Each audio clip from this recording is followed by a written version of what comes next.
Bonsoir à tous, ravi de vous retrouver en ce premier lundi du mois de juin. Toute l'actualité près de chez vous, invités, rencontres, reportages, décryptage, votre météo à venir. Et ce matin, s'est tenu en principauté le premier sommet européen des femmes chefs d'entreprise. Échange d'idées, table ronde. La présidente de l'association monégasque à l'initiative de cette manifestation, Johanna Udruge, sera notre invitée dans un instant. En sport, la Roca Team qualifiée pour les demi-finales du championnat de France de basket après sa victoire hier face au Mans. Dans ce journal également, on s'intéressera aux épreuves orales du concours de langue monégasque et nous essaierons, si ce n'est déjà fait, de vous guider au mieux dans le choix de vos prochaines vacances avec les bons plans, le rapport qualité-prix qui va bien, comme les toutes dernières tendances. Ce sera avec Lucille Grignier, directrice générale de voyagepirate.fr. Et avant de développer ces titres, l'image du jour, avec le dévoilement en fin d'après-midi par le couple princier de deux portraits, celui de son Altesse Sérénissime, la princesse Charlène, et celui de la princesse Grace, en salle des mariages à la mairie. Une semaine d'importance avec la visite d'État du président de la République française, Emmanuel Macron, samedi et dimanche prochain en principauté. Cette visite s'inscrit dans le cadre des liens d'amitié forts et séculaires entre les deux pays. Les toutes dernières visites pour un dirigeant français sous la Ve République remontent à François Mitterrand en 1984 et au général de Gaulle en 1960, avec à chaque fois au cœur des discussions l'environnement marin. Une audience privée est prévue entre le prince souverain Emmanuel Macron le samedi soir. Elle aura lieu avant le dîner officiel prévu au sein de la salle du trône du palais. La journée de dimanche, elle, se déroulera dans le contexte du Blue Economy and Finance Forum, avec, avant leur discours de clôture respectifs, la visite du site de l'Arvoto, de l'entreprise Seavergy, spécialisée en thalassothermie, pendant que leurs épouses se rendront, elles, à une nouvelle démonstration des équipes de Water Safety, dont l'un des objectifs majeurs, on le rappelle, est de prévenir les noyades et de sauver des vies.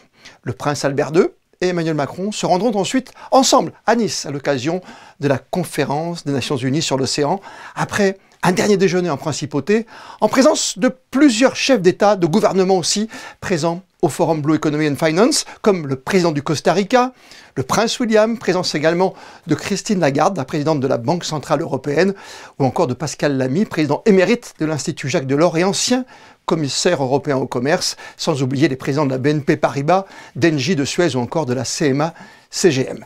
Olivier Venden, le vice-président de la Fondation Prince Albert II, co-organisatrice du forum, sera d'ailleurs notre invitée demain soir dans votre journal de 19h. Elle dirige, innove et fédère au Méridien Beach Plaza. Des femmes venues de toute l'Europe ont répondu à l'appel du réseau FCEM, les femmes chefs d'entreprise mondiale. L'objectif de ce sommet est de penser ensemble à un leadership au féminin, affirmer également leur place dans l'économie de demain et construire des ponts entre générations. Un reportage 100% féminin signé Léa Dutrouille et Alexandra Marangoni. Elles viennent de France, de Belgique, d'Allemagne ou d'Islande, dirigeantes de PME, fondatrices de start-up ou présidentes de grandes entreprises, elles ont tout un point commun, elles ont brisé les plafonds de verre. Réunies à Monaco pour la toute première fois, ces femmes à la tête d'entreprises partagent un même credo, affirmer un leadership au féminin, plus éthique, plus inclusif, plus tourné vers l'impact. J'ai dit qui veut se porter candidate et tout de suite Johanna Udruge a dit Monaco, on le fait à Monaco.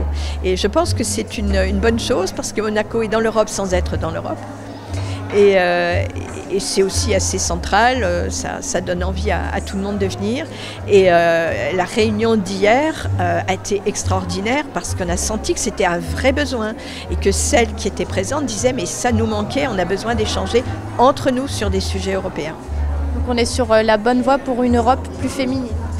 Oui, une Europe féminine et peut-être que s'il y avait, on le dit souvent, mais peut-être que si les Lehman Brothers avaient été des Lehman Sisters, le choc financier ou économique n'aurait pas existé. Mais c'est vrai, quand on met de la diversité dans une structure, on a beaucoup plus de chances de réussir. Et donc, si les femmes dans le monde économique se mobilisent en Europe, je pense qu'on peut faire de grandes choses. Cette année, l'Association des femmes chefs d'entreprise mondiale fêtera sa 8e décennie d'existence. Une existence préservée grâce à ce sommet européen qui s'apparente à une plateforme de transmission.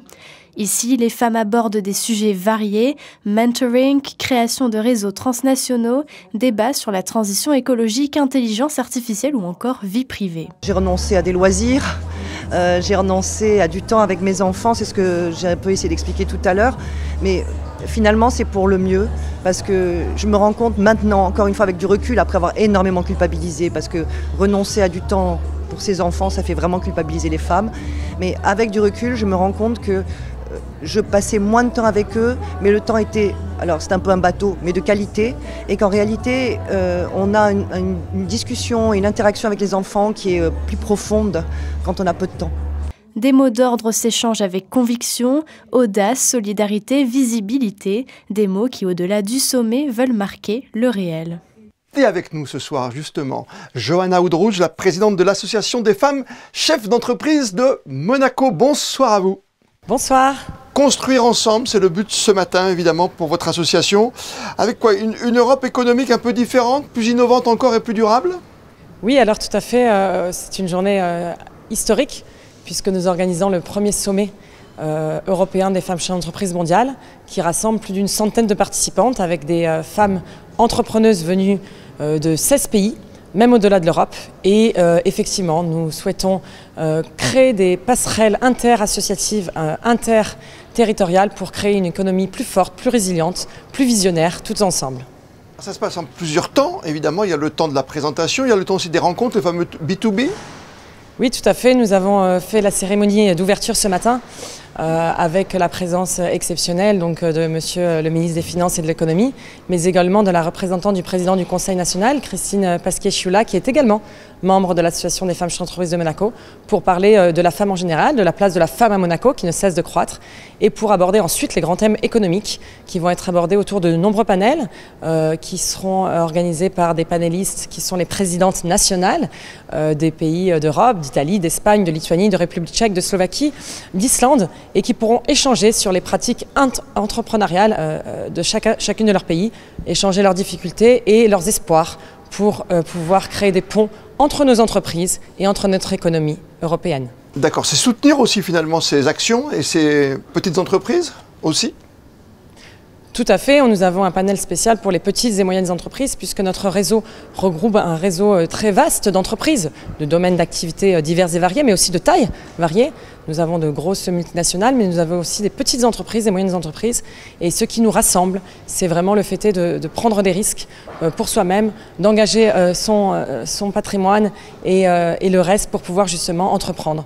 Donc nous avons la chance de pouvoir partager ça tous ensemble, peu importe la taille de nos entreprises. D'accord. Vous avez l'impression que les femmes dans l'entreprise, c'est automatiquement un plus? C'est une autre vision depuis des années, depuis l'évolution et l'arrivée de la parité?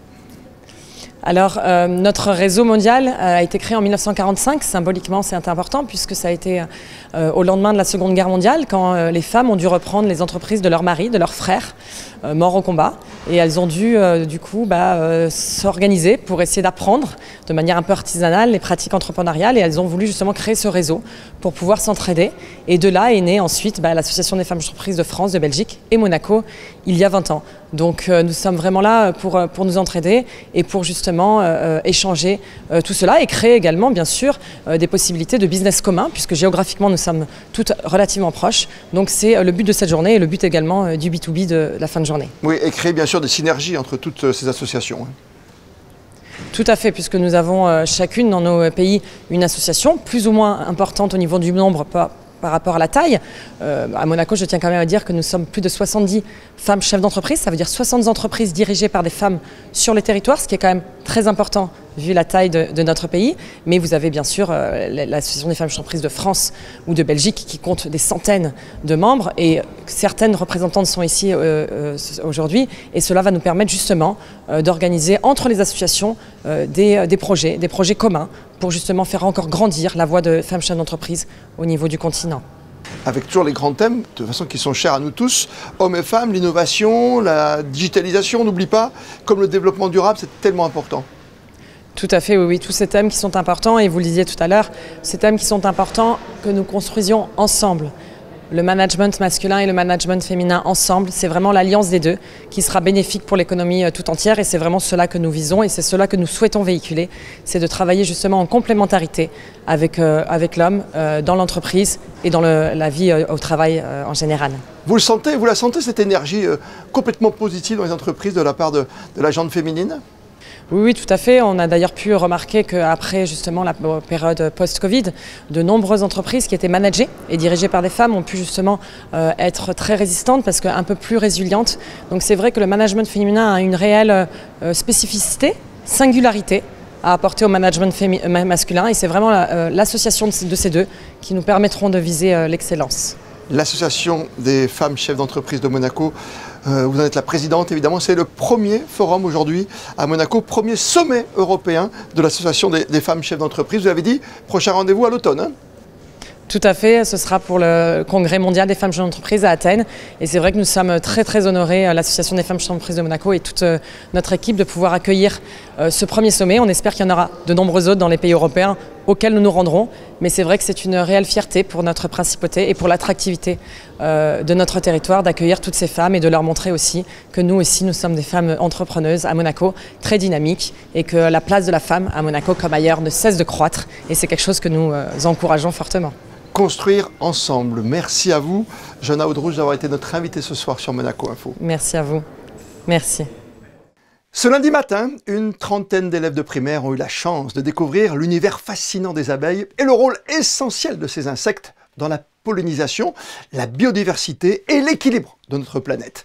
Je vous propose d'écouter à ce sujet Thierry Dufresne, c'est le président de l'Observatoire français d'apidologie à ce sujet.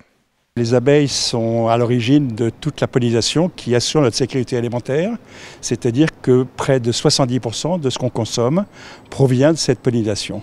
Et il est absolument nécessaire d'expliquer ça aux enfants, de leur faire prendre conscience de cette nature. Plus on connaît quelque chose, plus on l'aime. Et donc les enfants ont cette appétence incroyable pour les abeilles. Ils ont une conscience écologique étonnante et il faut les former dès le plus jeune âge. Et c'est ce qu'on vient faire ici aujourd'hui dans cette école de Monaco. C'est eux qui apprennent aux parents, c'est eux les décideurs de demain. C'est eux qui vont avoir une vie différente et qui probablement feront évoluer la planète beaucoup mieux qu'on a su le faire nous-mêmes. En particulier, moi, cette génération extrêmement privilégiée qui n'avait pas cette conscience. Donc il est très important de transmettre cette conscience aux jeunes générations. En découvrant le monde des abeilles, les enfants développent une conscience pointue de l'équilibre fragile de la nature. Chaque échange, chaque graine semée dans une cour d'école devient donc un geste pour l'avenir. À Monaco, la tradition linguistique se perpétue avec ferveur. Après les épreuves écrites, c'était il y a un mois, la mairie a accueilli aujourd'hui les épreuves orales du prestigieux concours annuel de langue monégasque. Gaëtan Lebrun et Alexandra Marangoni sont allés à la rencontre des professeurs comme des élèves. Une dizaine de lycéens ont présenté cet après-midi leur maîtrise du monégasque devant un jury composé d'enseignants et de membres du Comité national des traditions monégasques. Les candidats ont été évalués sur la lecture à voix haute, la compréhension de textes, la conjugaison et l'expression orale. Je suis en première du coup à FANB et j'ai donc choisi l'option monégasque parce que c'est vraiment une langue que j'apprécie, que j'ai commencé en 9e à l'école des rêveurs, donc en primaire. Et j'ai pas arrêté toutes ces années, j'ai trouvé ça très dommage d'arrêter du coup à l'entrée du lycée en seconde et j'ai donc décidé de continuer avec mes amis et les professeurs. J'ai toujours aimé le monégasque, j'ai commencé depuis la 9e et ça m'a toujours intéressée. C'est une langue très joyeuse, très facile à apprendre pour moi particulièrement parce que j'ai appris l'italien avant. Donc j'adore cette langue. C'est la deuxième fois que je passe le concours. Je suis un tout petit peu stressée, mais je pense que ça ira. Un événement annuel qui célèbre l'identité culturelle de la principauté. C'est notre langue, c'est la langue du cœur, comme on dit, hein, à Lengaduke. Et il est important puisque ça fait partie du patrimoine immatériel de la principauté.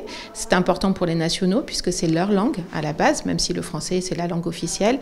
Et pour les étrangers, ça permet aussi une intégration dans la ville, dans Monaco, dans la principauté, et découvrir non seulement la langue, mais également le patrimoine.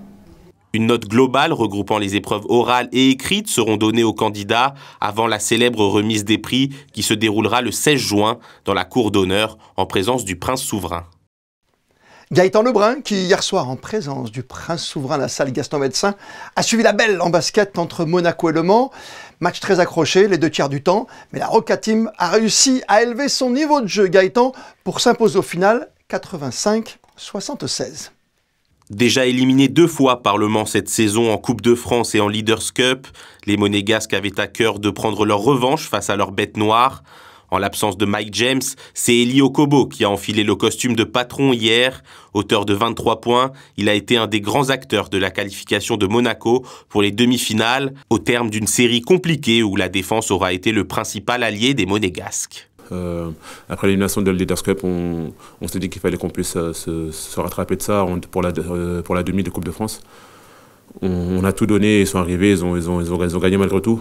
Je pense que il y a une sorte de grinta, quelque chose qui fait que contre nous, ils se transcendent. Nous, ils exploitent très bien ils ont très bien analysé nos qualités et nos défauts et ils ont le plan de jeu qui vont contre nous. Donc c'est jamais facile. On est extrêmement content de passer ce premier tour et on le prend pas comme une formalité. Au contraire, ça a été un très très très gros challenge de passer ce premier tour. La saison, on a toujours joué quasiment jusqu'au bout parce que, comme on dit, on fait la finale de Leaders Cup, on fait la demi-finale de Coupe de France, finale de l'Euroleague.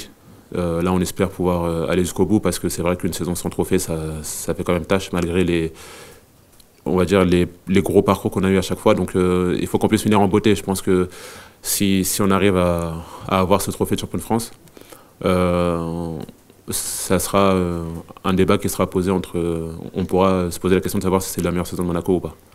Cap maintenant sur les demi-finales où la Roca Team retrouvera un adversaire qu'elle connaît bien, l'Asvel.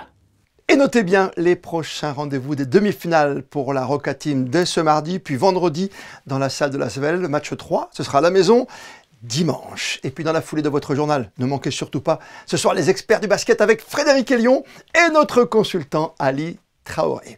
Tennis est notre tout dernier représentant monégasque, Hugo Nice, associé en double à Édouard Roger Vasselin, qualifié pour les quarts de finale de Roland-Garros après un très beau succès en 3 manches, 1-6, 6-1, 6-4 face à la paire Arevalo-Pavic. Notez également la belle deuxième place au Tour de Norvège du cycliste monégasque de l'équipe Ineos, Victor Langelotti. Et puis en ce début du mois de juin, c'est souvent le moment de s'interroger sur votre destination vacances. Si vous n'avez pas encore fait le point, vous n'avez pas encore choisi, Lucille Grignier est avec nous ce soir. Elle est la directrice du site voyagepirate.fr. Bonsoir madame. Bonsoir. Vacances pirates, ça veut tout dire ou presque. Ça veut dire qu'on va faire des vacances un peu différentes, si j'ai bien compris la philosophie. Oui, absolument. Chez Voyage Pirate, ce qu'on propose, ce sont des bons plans.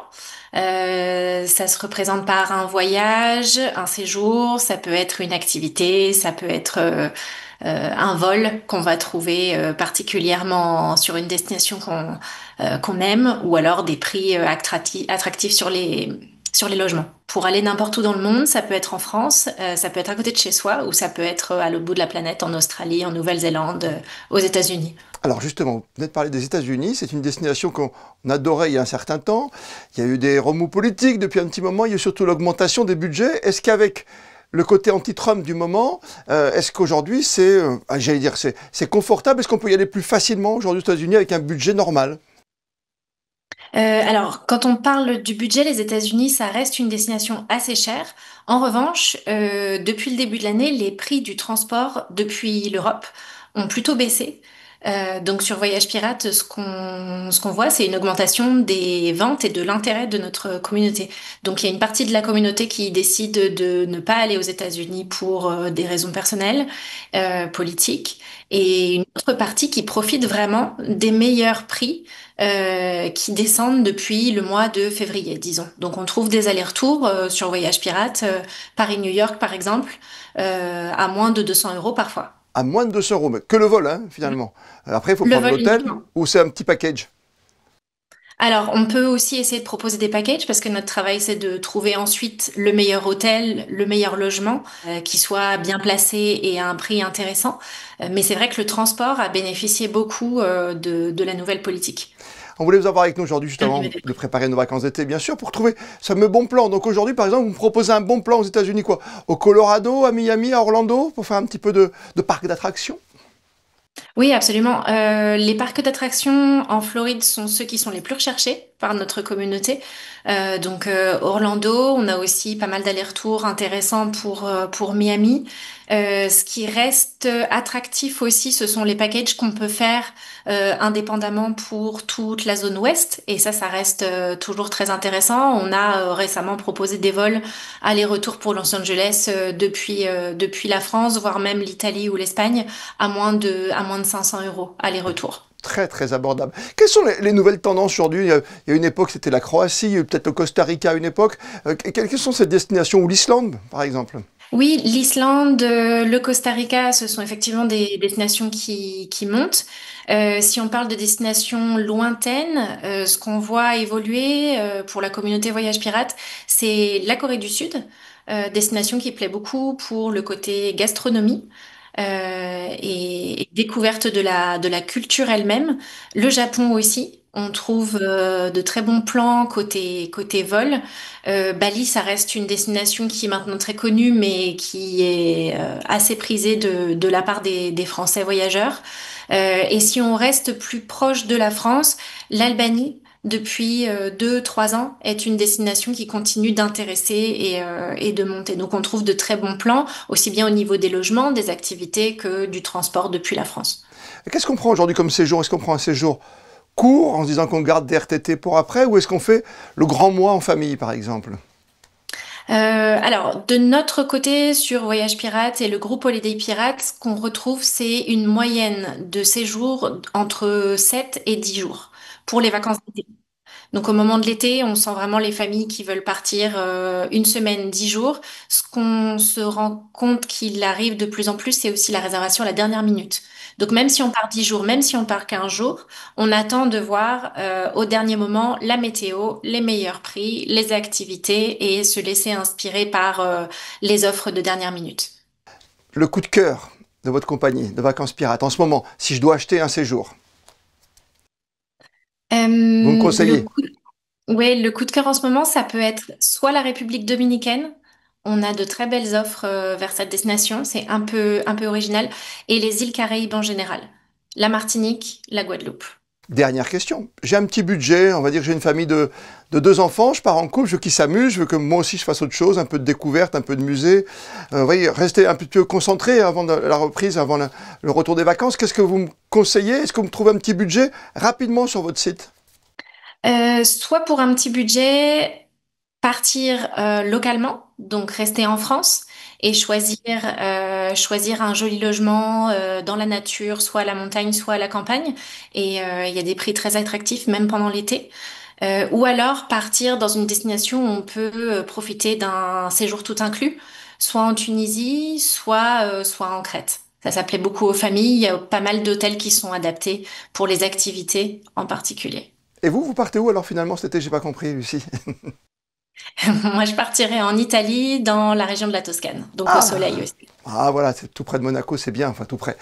C'était très accessible. Toujours regardez le rapport qualité-prix, bien sûr. Merci à vous et ces bons conseils à retrouver sur Vacances Pirates, votre site, puisque vous êtes, je rappelle, la directrice générale du site. Merci à vous en tout cas. Merci. Et juste avant votre météo pour les heures à venir, ce matin, la mairie de Monaco a invité la population à un atelier mêlant créativité et environnement à travers la réalisation d'un portrait d'âme. Un moment qui a permis à chacun une prise de conscience et un échange autour d'un avenir meilleur. Un atelier proposé dans le cadre de la Journée de l'environnement. Les détails dans ce reportage d'Alban Gingembre et Arnaud Imbert. Alors moi je suis Jacques, je suis un humain qui a vécu entre mer et montagne en partageant ce bonheur avec les autres.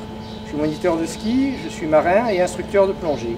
Comme Jacques, ils réalisent tous leur portrait d'âme. En remplissant ces 4 phrases, chacun profite d'un moment d'introspection pour prendre conscience de sa perception du monde et de sa relation avec l'environnement.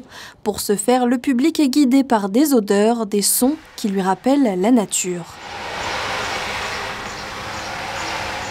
Écrire son portrait d'âme, c'est vraiment se rendre compte en fait qu'on est partie prenante du monde et que co-créer le développement durable nous appartient.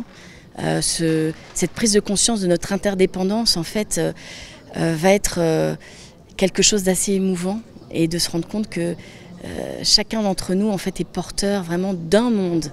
Et donc apprendre à se connaître, c'est permettre aussi de mieux travailler ensemble demain. Ici, les participants sont acteurs du changement qui les motive. L'engagement de Marjorie Crovetto, par exemple, c'est de vivre en harmonie, tous ensemble. C'est vraiment important que les personnes s'approprient justement ce développement durable, s'approprient cette volonté de protéger la nature. Donc c'est ce qui change tout en fait, parce que quand on connaît les choses, on les aime, on les protège. Donc c'est important vraiment de les faire, de devenir vraiment actifs dans ce procédé. Si l'initiative vous intéresse, un autre atelier est ouvert à tous demain à 16h30 à la mairie de Monaco. Et on termine par les plus beaux instantanés des Jeux des petits États d'Europe en Andorre, où notre délégation monégasque est terminée à la 4e place, avec le tout dernier jour de super médailles d'or pour nos équipes de beach volley féminine et masculine, l'or également pour Valentin Vachereau en tennis en simple, après l'argent du double. Au total, pas moins de 44 médailles pour nos champions, dont la plupart seront présents dans 2 ans ici en Principauté pour la prochaine édition de ces Jeux réservés, on le rappelle, aux États de moins d'1 million d'habitants.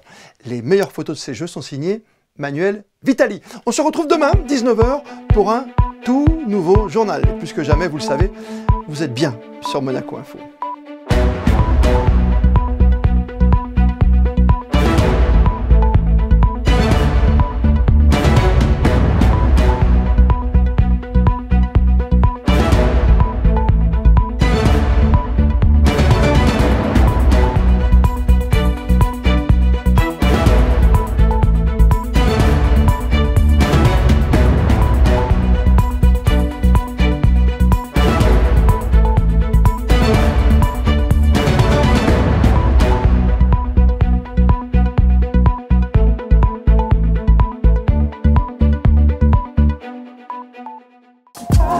Retrouvez la météo avec Maya Bay, le restaurant référence thaï japonais de Monaco. Bonsoir à tous, pas de grands changements dans le ciel de demain, des nuages le matin qui se dégagent totalement l'après-midi pour laisser place à un beau temps, un indice UV très fort en deuxième partie de journée avec des températures comprises entre 19 et 24 degrés. 24 degrés ressenti 31, ça y est, l'été se fait enfin ressentir avec des journées qui continuent de rallonger, on gagne 1 minute d'ensoleillement. Ce mardi 3 juin, nous fêterons les Kevin et le 3 juin, c'est aussi la journée mondiale pour le vélo, un moyen de transport simple et non polluant. L'occasion de vous rappeler qu'à Monaco, nous avons les Monabikes. En vous abonnant, vous pouvez emprunter des vélos partout en Principauté. C'était la météo avec Maya Bay, le restaurant référence thaï japonais de Monaco.